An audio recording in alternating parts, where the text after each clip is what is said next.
I need to know about what you're doing here. It looks great. Well, what we're doing today is we're raising money to support school children in Nepal, and we're currently supporting these 6 students. One is in the 9th grade, 8th grade, 2 7th graders, a 5th grader, and a 2nd grader. Wonderful. And school in Nepal, schools is a lot different than it is here, because here in the States, our taxes pay for it. And in Nepal, every family has to pay for every child.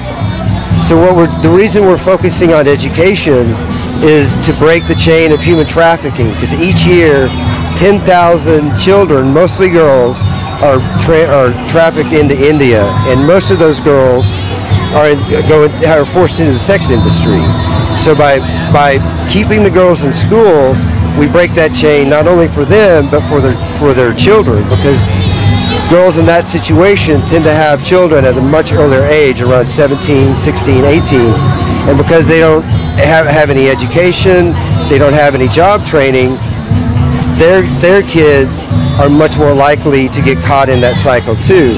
And then another facet that a lot of people don't talk about to that is that if the parents are not very often not doing very well economically in the first place, they're probably not going to be able to save for their retirement, because there isn't a pension system. There's not a stock market. There's not a lot of fallbacks that we have here in the United States.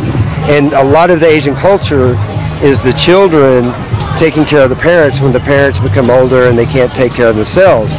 So if a child doesn't have any education, she's not going to be able to take care of her parents either when that happens. So it kind of affects, each time that happens, it's not just that single generation, it's 3 generations.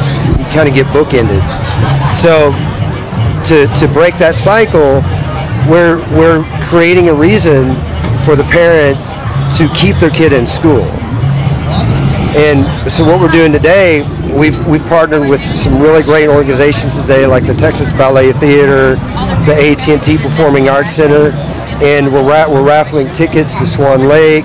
We're raffling tickets to Titus Performance, Body Wraps. We're partnering with a bunch of different organizations, local businesses here in Dallas. And we're a brand new organization.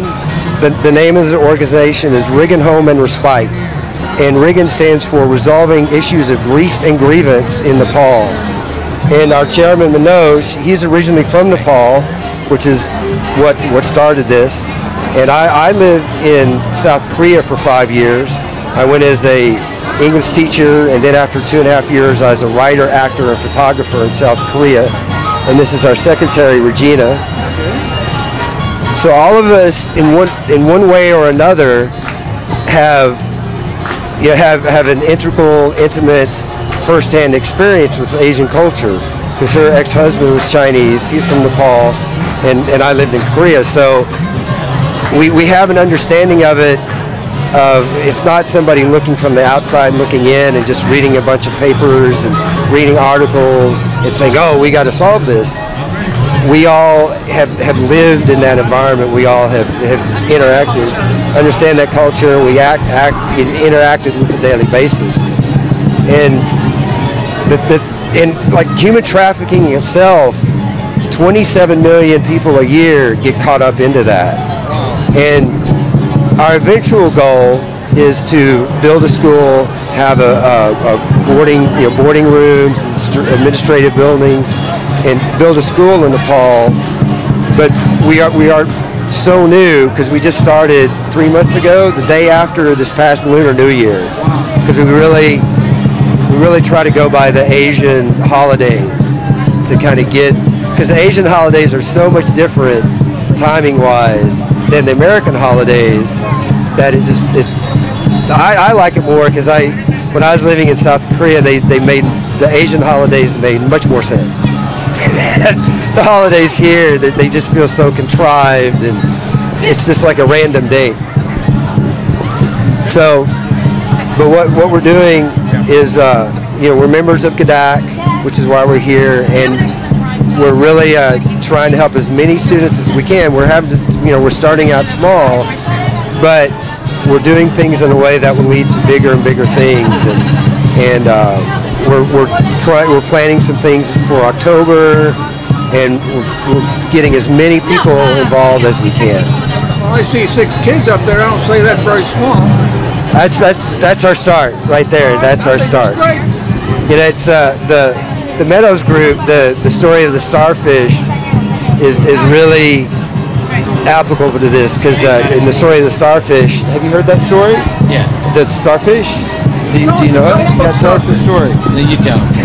We started that from like 6 kids, maybe 6 from now, 60, 600. It's Right. just the beginning. So we're just trying to help the kids with your support. Thank you. And with the starfish, there's this small boy, like 6 years old, was walking along the beach one day, and there's all these starfish washed up on the beach, and they have no way of getting back in once the tide is out. So after a couple hours, they're going to die. And there's thousands of starfish, and this boy is picking up the starfish and flinging it back into the ocean so it can survive. And he's just, one at a time, and he's picking up, putting it back in, and this older gentleman sees him, and he comes up to him and says, "What are you doing?" And the little boy says, "Well, I'm putting the starfish back in the ocean." And the man looks around, and he's like, "You're never going to get all the starfish. You're never going to do it." And he's like, "You're not going to make a difference." And the little boy says, "But it will to that one starfish." So that's a lot of what we're doing. Even though we're starting small, this is where we start. And this, because you help one generation out, and that will affect the next generation, and that'll affect the generation above it. You start with a pebble of sand, and it grows into a rock. Fantastic. Thank you. Thank you.